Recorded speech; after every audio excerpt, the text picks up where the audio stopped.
In September 2018, Régis was getting ready to delve back into the darkest episode in his life. Boarding in Dieppe, daring to cross the English Channel on this ferry.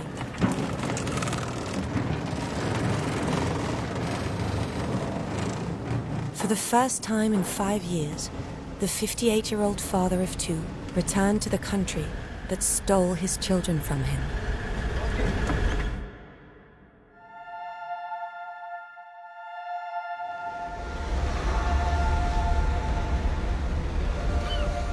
It's a trip I've taken many times, but without my daughters, this might be the first time. I haven't gone back to England since 2013, and I haven't seen my children since 2011. I have no choice in the matter. My two daughters were taken away from me, completely legally, by the British social services. I haven't seen them since, despite all the battles I fought, both in England and in France.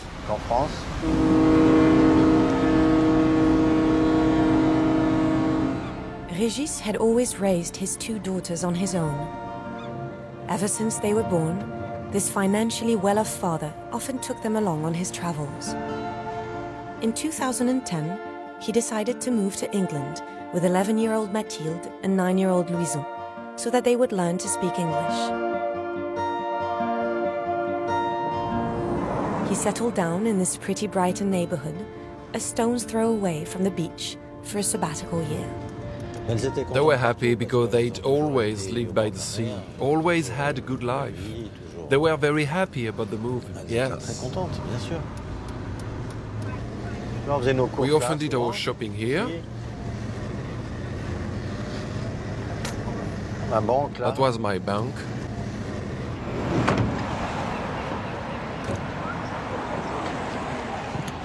Régis and his daughters used to live in a small apartment building. Just before the start of the 2011 summer holidays, a trifle changed their lives forever. One night, the two girls had an argument. The eldest ended up hitting her sister with a broomstick. The girls had an argument and got in a fight. I intervened, but it was nothing. Just a trivial spat, that's all. To put an end to the squabble, Régis told his daughters off, separated them, and sent them straight to bed. The next day, my youngest daughter went to school, but her sister stayed home. Around the time Louison was due to come home, my eldest said, "I'm going to pick up my sister from the bus." She came back and said, "She's not here." I got on my bike, drove all over the neighborhood. I couldn't understand what had happened. They had kept my daughter at school. The police had picked her up and taken her away. They came here, and when they saw my eldest daughter, they took her as well. Louison had talked about the broomstick blow at school. The headmaster had alerted social services. That very evening, Régis was detained in police custody for suspected abuse. At the same time, his daughters were being examined by doctors to look for signs of beating that would confirm these suspicions. The police eventually let me go because the doctor, they wanted the medical report. There was nothing in the report. It's insane. The next day I was released, and by then this whole thing had started. The doctor's report confirmed it. Régis' daughters were not beaten. But Mathilde and Louison never made it home to their father. Social services made the irrational, yet all too frequent decision to place them in foster care. Why did Régis lose the right to raise his two daughters without having committed a single act of abuse? The answer lies in a British law introduced in 1989. The Children Act grants social workers full powers based on an iniquitous legal concept, likely future harm.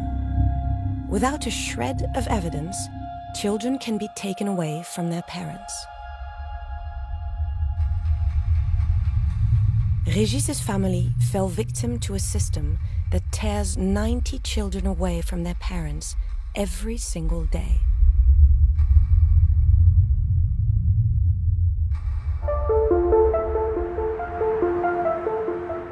The United Kingdom holds the tragic record for the number of children taken out of their homes in Europe. 73,000 minors, every one of whom has lost all connection to their family. The youngest get adopted, the older ones are placed in the care of foster families.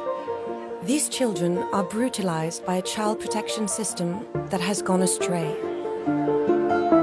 They should have been protected, but the fate of these children who are abused by social services in the UK has alarmed even the United Nations organization.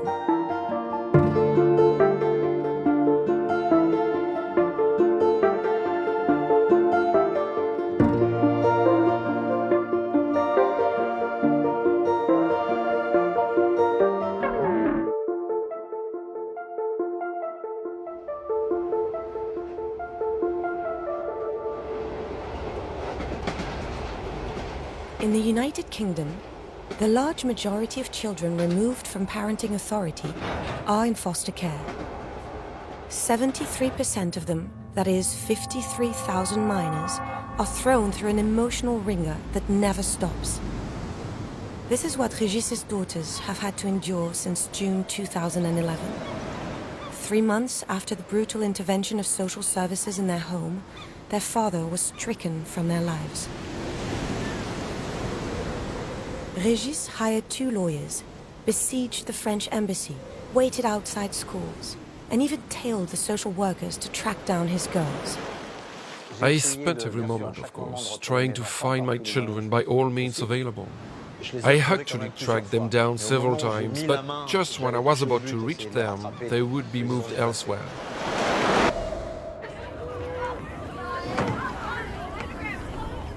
Régis tried everything to stay in contact with his children.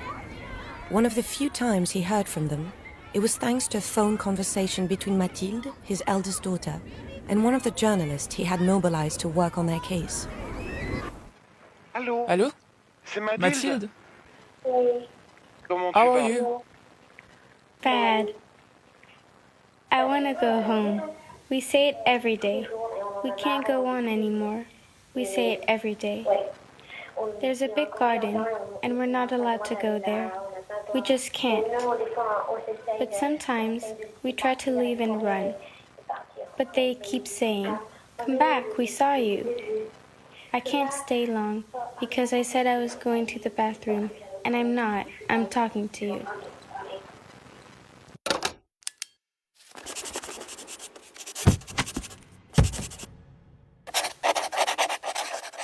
That was the last time that direct contact would be established with Régis's daughters. Since then, the only connection their father has had to them is through drawings passed on to him by social services. As soon as they found out that Mathilde had been in touch, they moved them. Ils les ont déplacés. I learned that they had passed through at least 11 foster homes, up until the moment when they separated them. Ils ne pouvaient pas les gérer. They couldn't manage the two together. They were incapable of handling 2 children, 2 girls. 2 filles. That supposedly is just what they had found me guilty Très of. étonnant. So, despite all of the structure they have put in place, they were unable to deal with 2 girls. They failed again and again, going so far as to transport them and force them to travel 150 kilometers per day. It doesn't matter. They would send them back to school here, then force them to go 50 kilometers farther. Insane measures, all just to maintain the system. For 3 years, Régis never stopped fighting against social services. This infuriated the authorities, which summoned him to court, and he was ordered to leave the country. I was too naive. I mean, people shouldn't go to England. I couldn't have known, but it's very, very dangerous. A few months later, Mathilde and Louison were separated. and never lived together again. Separating siblings is a double punishment for children who have already been deprived of their parents. An unnecessary punishment inflicted all too often by social services on the children in their care. The shortcomings of the British child protection system are so grave that they have alarmed the United Nations. In June 2016, the UN Committee on the Rights of the Child summoned representatives of the United Kingdom's social services. It asked them to provide an explanation regarding the abuse inflicted on children placed in the care system. These hearings, without fee or favor, were recorded by the UN. The number of children entering care has steadily increased since the last dialogue with the committee in 2008. Budget cut also led to a situation when either childcare is not available by a different reason at all, or when it is needed, or it is understaffed, or a very poor quality. In general, I would like to hear about social workers. There seems to be a range of factors being challenges in this regard: a shortage of numbers, high turnover, low morale, burdensome caseloads, excessive paperwork, etc. So do you have any measures to tackle these challenges? Following the hearings, the UN Committee on the Rights of the Child published a report in July 2016. Its conclusion is very clear. The committee is concerned about children are reportedly being removed from their biological families owing to the family's economic situation. Children often experiencing more than 2 family placements in a year.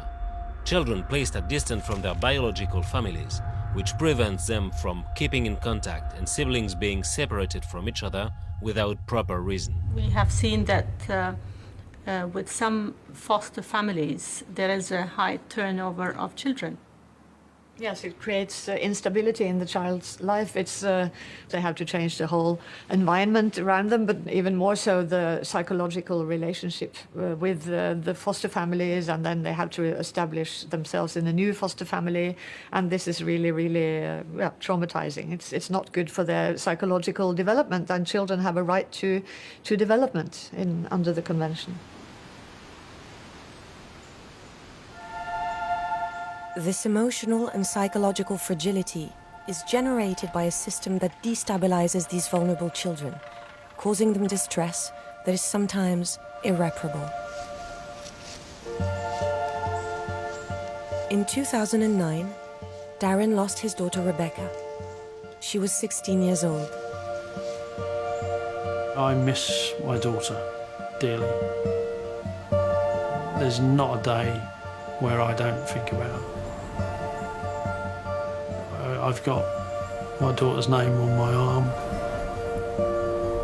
Every now and then I'll sit and look at it and think about her.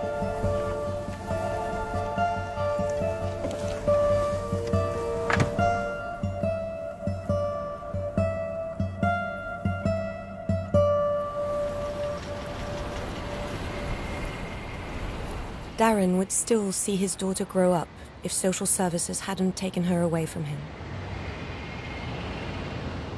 The security guard was 20 years old when his partner gave birth to their child. Their relationship quickly deteriorated. We just drifted apart. I ended up moving out. It became a very hard job to be able to see Rebecca. It never worked. And go and knock on the door, and it was never convenient.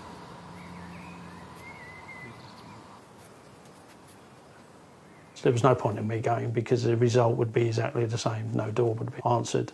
There was a time where I did go there as a final stand to try and be able to see Rebecca. And there was a bloke at the door, never seen him before. Thomas had told me to go away. Darren took his case before a court, which would render a verdict with far-reaching consequences. At age 6, Rebecca was placed in the sole custody of her mother. Darren lost all contact to his daughter. The criminal investigation that followed her death allowed him to find out about the tragedy of her life. According to the judge, Rebecca was beaten, starved, denied medical care, and forced to live with a series of different men by her drug-addicted mother. I would never have dreamed that anything as horrible as what had gone on over that period of time. If I had known, then it would have been simply, I would have just gone and got. It's as simple as that.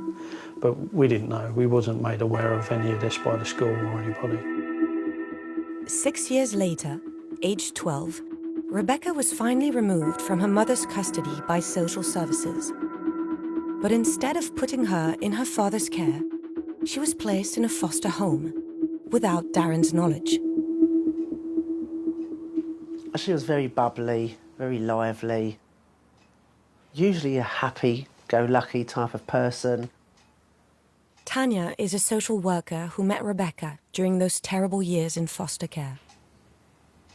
She just enjoyed being parented. Like every time she'd done something wrong, she would ring me up and tell me straight away. The foster carers were very experienced foster carers. They were very good with Becky. I think she was there for about 1.5 years. So it's quite a long-term placement. There was nothing that they could have done differently that would have made the situation any better. Deprived of her father, cut off from all family ties, Rebecca felt lonely. She was overcome with feelings of abandonment and began to self-harm. Foster parents apparently couldn't manage with her anymore because of the self-harming. Because of her self-harming, it escalated a lot. She was then went into Longview, which is the mental health hospital for under 18s.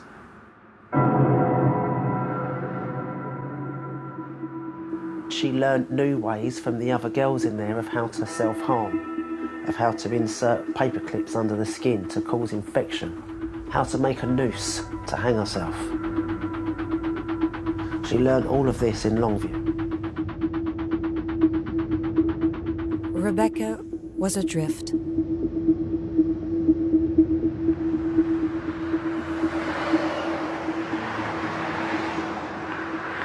And the only remedy social services could come up with was to move her to a children's home, where her fate was sealed. In the United Kingdom, almost 11% of children in the care system have to survive in these jungles.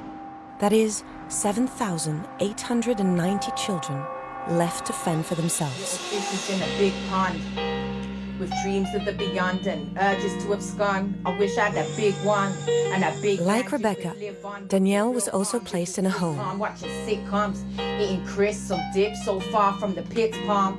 Hug and kiss when it hits home, cause it's love lust where the kids from. Just like Rebecca, one of her parents had abused her. Now your fist numb with existence being a blitz one. I think that's too. Keep it, one more. After Danielle's parents split up, social services made an incomprehensible decision. Instead of leaving her with her mother, they put her in the care of her father, whom they had identified as a violent individual through their own investigations. When I was 7, I did see a psychotherapist that assessed me in depth, and she recommended to social services that I did not get placed with my dad because he's too volatile. That was the recommendation, that I was not placed there, but I was. The beating started when I was 9. My dad was loved to bout, like he'll just bout the life out of your back. When I was 11, I ran away. I just grabbed my best teddy, I wrote him a sorry note, and I ran. By the end of the day, I was in the children's home, so it's like from one fighter to another.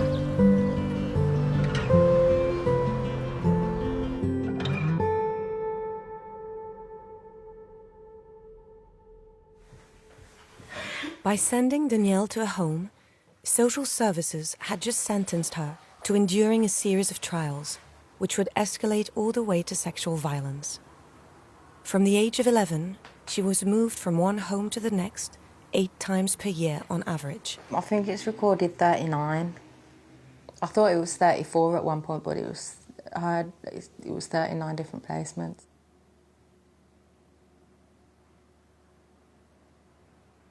Obviously, I've known Danielle from when she came into care till the time that she left, and our paths crossed in many different locations. She would smile and laugh and when others were around, but I think underneath she was very, very sad because she did want to be at home with her mother. During her painful vagrancy, Danielle crossed the path of the social worker several times. She's been put into many different places where she would have to adapt her behaviour to fit into that environment. And unfortunately, a lot of the environments that she was put in were not good environments. You cannot build a rapport with these social workers. They're changed all the time. I'm sure every child will say that. It was probably coming up to 20. The 5 years, it was coming up to 20 because I can specifically remember like a good 11. Without her parents, without a social worker to guide her, Danielle also lost all hope of learning anything at school. They stopped my education at age 13. I did enjoy school. I loved learning. I enjoyed achieving and doing well. So to take me out, I was so upset.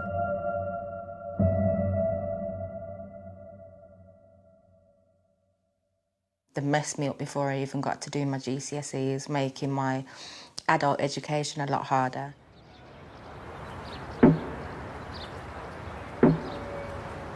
Social services, which are responsible for the education of 73,000 minors removed from their families, have proven incapable of keeping these children in school.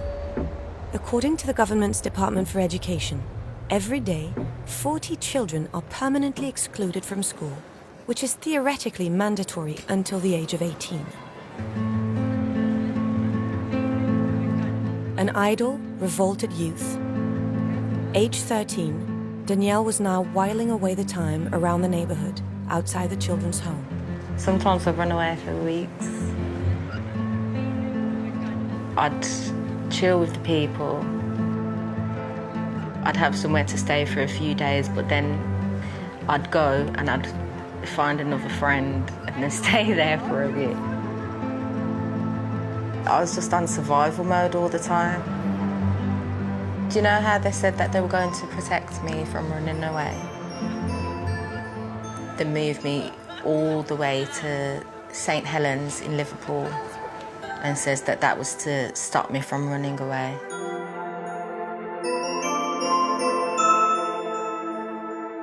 Danielle's story is one of never-ending calamity. Hordes of teenagers continue to run away from the homes to which they've been exiled. In 2017, 10,000 such disappearances were registered with the authorities. Last year, the UK's all-party parliamentary group for looked after children and care leavers led an inquiry into this endemic issue. The investigation was co-chaired by a former social worker. The problem is when we send children away, we break those family ties. And when they leave the care system, they have nobody, because we have disrupted the relationship that they have with their wider family, even if their parents can't care for them, their wider family, and their wider community and their attachments, and for no good purpose. The displacement of children in the care system is based on purely economic considerations. In fact, the overwhelming majority of children's homes are owned by private companies. 70% of children's homes are provided by the private sector. And often they're quite big companies, and often they make quite big profits. Now, they build children's homes where it is suitable for their business model, not where it meets the children's needs. The majority of children in care come from the Greater London area. But private companies open their children's homes in the poorest parts of the country where the building land is cheapest. The most children that are coming into care in London. But actually, London has less children's homes per head of its care population than anywhere else. 25% of children's homes are being provided in the northwest of England. And that means that children coming into care in London are being placed in the northwest of England because that's where the places are available.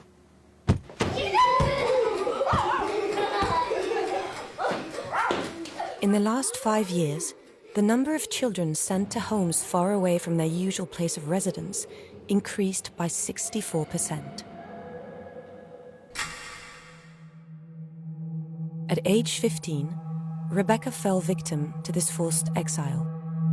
Moved 150 kilometers away from home, she landed in one of these private institutions where profits are made at the expense of the children they take in.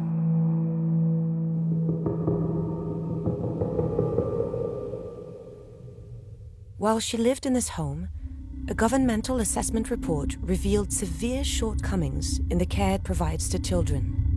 The overall quality rating is inadapted. The organization is inadequate. There is a behavior management structure that includes, where needed, physical control and restraint.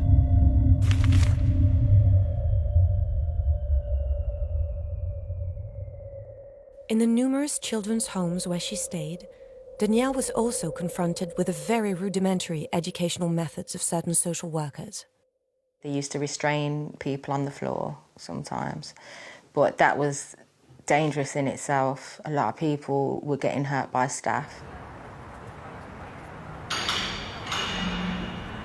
There was one children's home, the member of staff actually bit my arm really hard.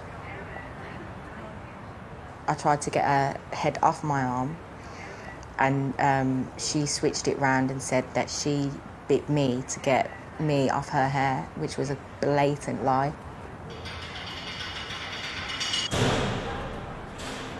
The self-harming started when I was like 12. There'd be a lot of blood.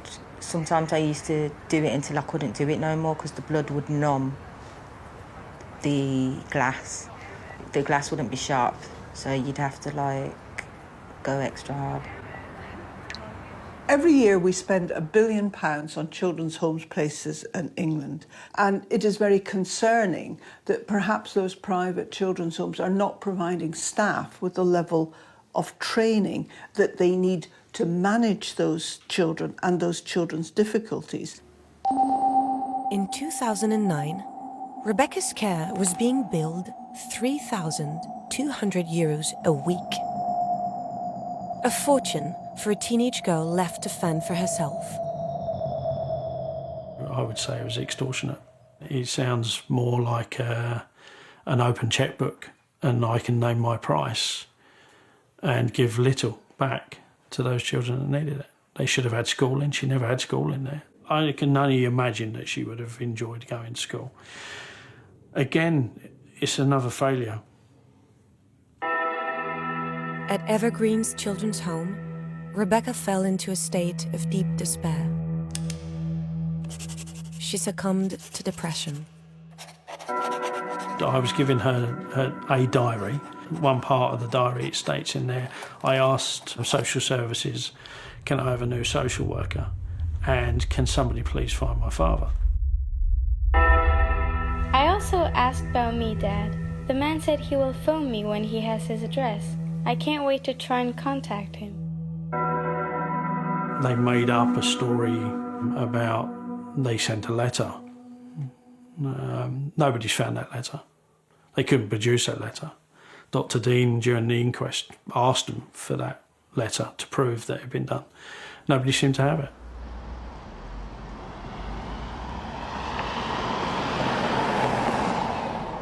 I'd only moved round the corner.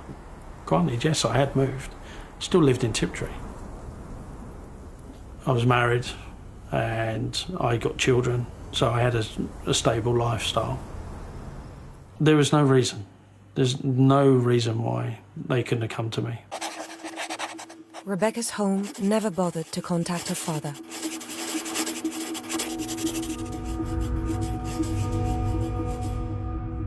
His daughter then cried out for help one more time.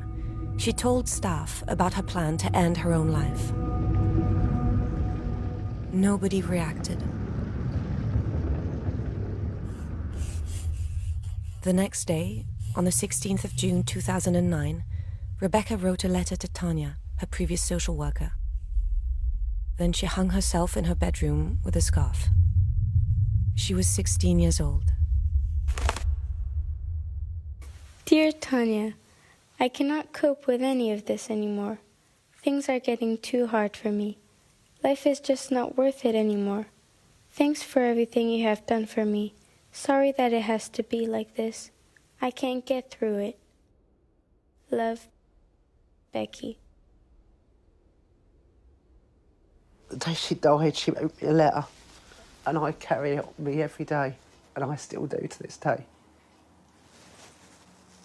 If I could have taken her in, I would have done.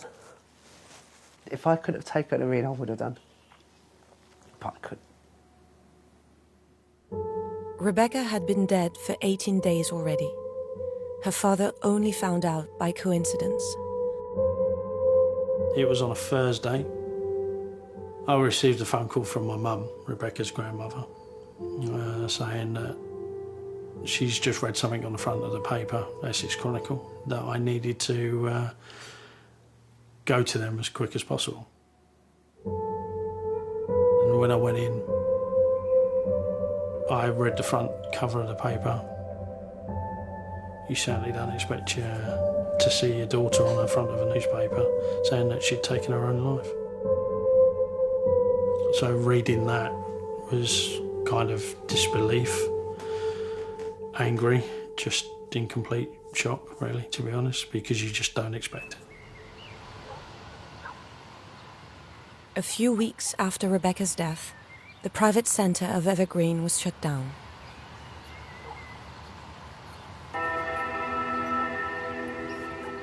But all over England, other homes continue to expose their residents to intolerable negligence. In July 2016, the UN Committee on the Rights of the Child condemned the inaction of British social services in numerous crimes committed against children placed in care homes. The committee is concerned about recent allegations of widespread child sexual exploitation and abuse by high-profile figures, by organized gangs, and in institutional settings.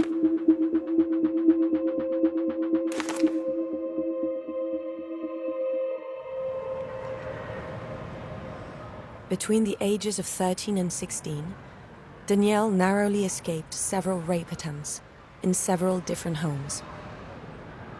Like one time, this guy was trying to force my jeans down and then he ripped the zip. But I was able to run away and escape. These children's homes, where violence is rife, are incapable of protecting young girls from the abuse they are also exposed to on the streets. There's been a few occasions where I've been, sexually abused on road. The staff were aware of what happened, but they didn't put in place any emotional support or anything like that. I wasn't able to vocalise exactly what happened to me because they wanted me to describe that I was penetrated and I couldn't say the right words. He put his penis inside your... And you can't say that as a child. It's too... you can't. It's too embarrassing.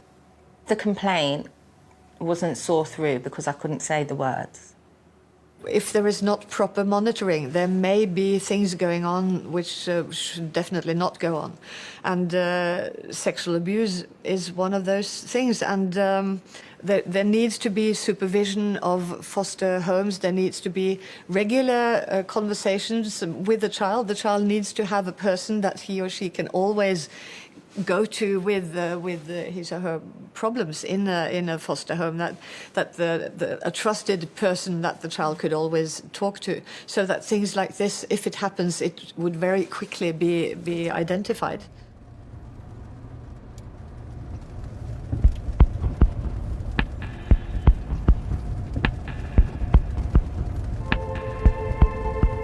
In Danielle's town, like in so many others, thousands of teenage girls placed under the protection of social services are subjected to sexual violence in a context of complete indifference. This was brought to light by the Hydrant Report, a national police inquest published in September 2018. Of the 2,209 children's homes in the UK, 1 in 4 contains minors who have been raped.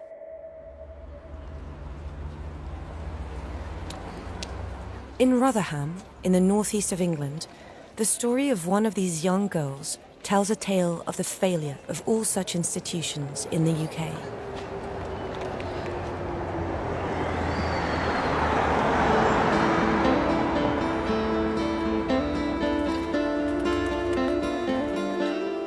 Until the age of 14, Elizabeth led a peaceful existence with her family.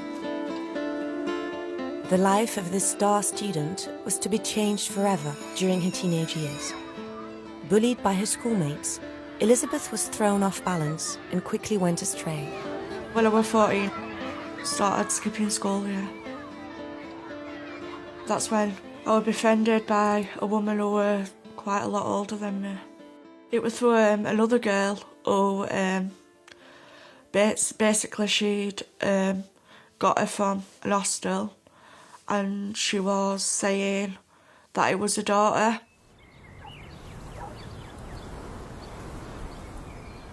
Elizabeth was in danger. The police was the first institution to be alerted. We found out, me and my daughter's mum, where she was. The person whose flat it was known to the police in the 90s. We informed police. The police went to the flat, interviewed my daughter, told her that her parents obviously wanted her to come back, and she refused. So the police officer went back, talked to my daughter again, come back to me and said she's refusing to come out and there's nothing I can do. So I went over to the flat, knocked on the door, nobody answered. Curtains moved. I couldn't see my daughter, but I know she was in there, you could hear them. Next minute I know, within 2 or 3 minutes, 2 police officers come out, arrested me, and said, look, if you'll go back to that flat, we're going to do you for stalking. What were you doing all day? You were not going at school anymore. Drinking and smoking cigarettes. That was what you were doing all day? Yeah. With that woman? Yeah. And that's when, a few weeks after that, that's when she started introducing older men to me. Well, what were they doing, these men in her house? Being raped by them, yeah.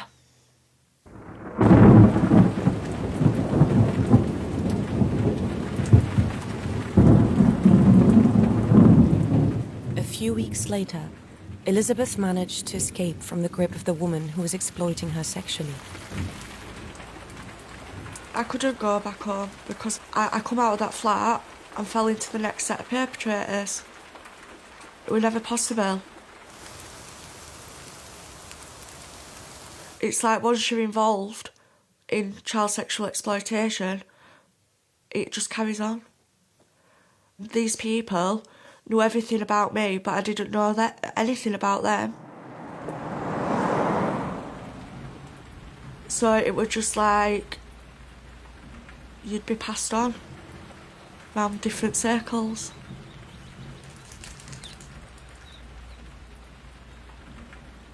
Because those men knew everything about you, you were afraid to come back home.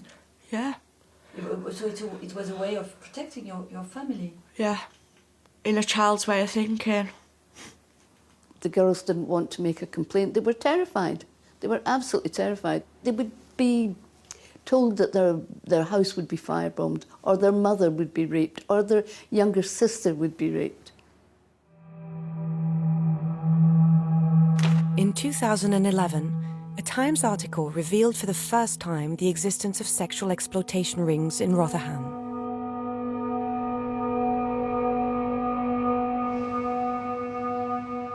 This former social worker was tasked with leading an investigation. Little by little, she brought to light the responsibility of the authorities. The priorities for this social services department were set by the senior managers and indeed by the elected members who ran the council, who did not choose to prioritise the work with children who were being sexually exploited. To try and get their daughter out of this exploitation ring, Elizabeth's parents appealed to social services. They didn't feel concerned. They come out, did a check on house. Because we both, me and the mum worked, and because house was clean and got all nice stuff in, sorry, there's nothing wrong, we can't help you. I said, so what you're saying is, my daughter's being abused and raped, and I'm asking for help, and you're saying you can't help me. And they turned around basically and said, no, we can't.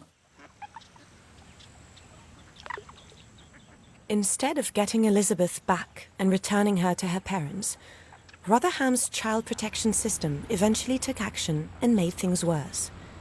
The teenager was placed in a children's home where other rapists were on the prowl. I got placed in Rush House by a local authority, which is a place where they put like homeless children in. There were other exploited girls in there as well. So I got put in there and I was back to square one again. Elizabeth is now part of a group of 82 young women who were sexually exploited in Rotherham. Their lawyer has filed a suit against the authorities.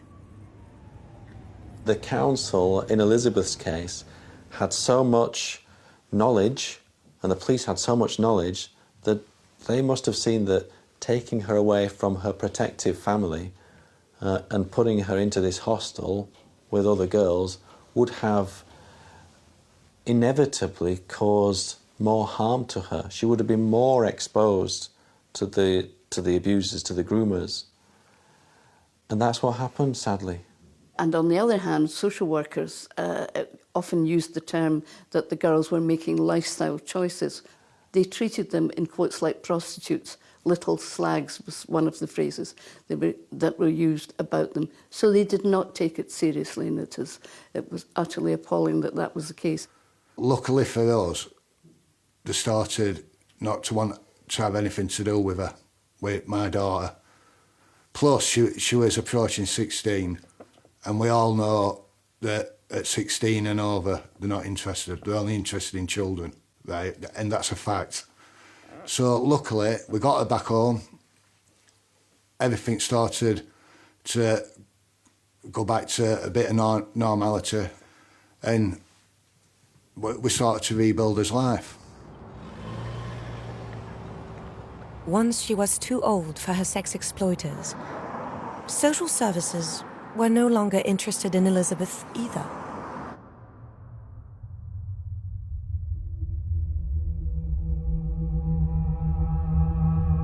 A decade later, in 2014, Alexi J. presented the conclusions of her inquest, triggering a nationwide scandal. The scale of the sexual abuse committed on the young girls of Rotherham was a scathing indictment for the town's authorities. It is hard to describe the appalling nature of the abuse the child victims suffered. They were raped by multiple perpetrators. They were trafficked to other towns and cities in the north of England. They were abducted, beaten, and intimidated.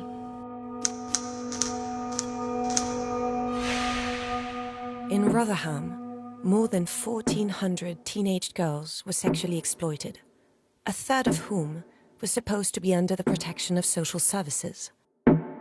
The county's authorities struggled to explain themselves before Parliament. There was an interregnum.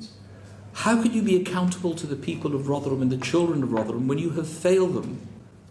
You clearly have not been able to do anything. Why do you think you're going to do things now? I do not accept what you're saying. I have worked extremely hard to improve services in Rotherham. Nobody has ever said there was a problem of child grooming. I had no understanding of the scale and scope of the problems that have been come to light. We find this impossible to believe. For nearly 20 years, children were sexually exploited on a very significant scale in Rotherham. I have no single answer to why this was allowed to continue for such a long time without effective intervention by both the police and social services. A third of those children and young people I referred to were in the care system already for reasons of child protection or neglect or difficulties at school or were known about. And it is truly shocking that the issues around child sexual exploitation were not addressed in all of these circumstances. I can remember when the J report came out and I'd never really recognised the level of abuse that I'd suffered. I'd never recognised it to what it was. And I can remember sat watching the TV, we were on every channel, and I thought, you know what, that is me. Since the revelations brought forward by Alexei J., about 20 rapists have been convicted. But the justice system was not able to identify all of the predators. We're saying that the council has a legal duty to protect these girls, and it's failed. We're also saying that the police had the same legal duty to protect these girls, and they failed. We're also saying that the council and the police failed to protect these girls' human rights. And do you think that it continues? I'm certain that it does, yes. Yeah. Everywhere in England, the evidence is piling up. In the no man's land of child protection, child sex trafficking of the most vulnerable continues to fester. Sexual abuse, there's a high percentage in the UK of women who've experienced sexual violence before the age of 15. It's risen by 60% the last 4 years. However, the number of arrests have gone down and just a quarter are prosecuted. So I wonder, what do you do to identify victims of abuse? How do you train professionals to see the signs of sexual abuse? How do you make the different agencies work together and coordinate? Are the police fully equipped to deal with a large number? And how can you ensure that perpetrators are prosecuted? Thank you very much for those remarks. Now, the British authorities can no longer evade the lingering question. When will they finally resolve to stop producing lost children?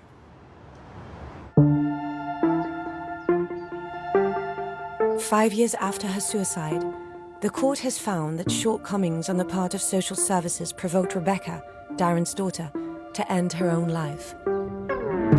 No father or mother to that effect should ever go through what I've gone through.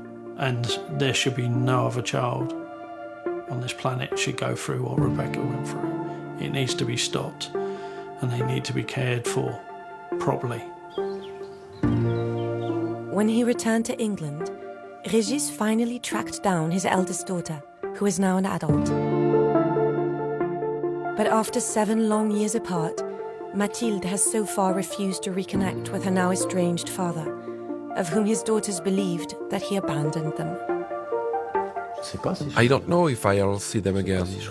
I don't know if I'll still be alive. I really don't know.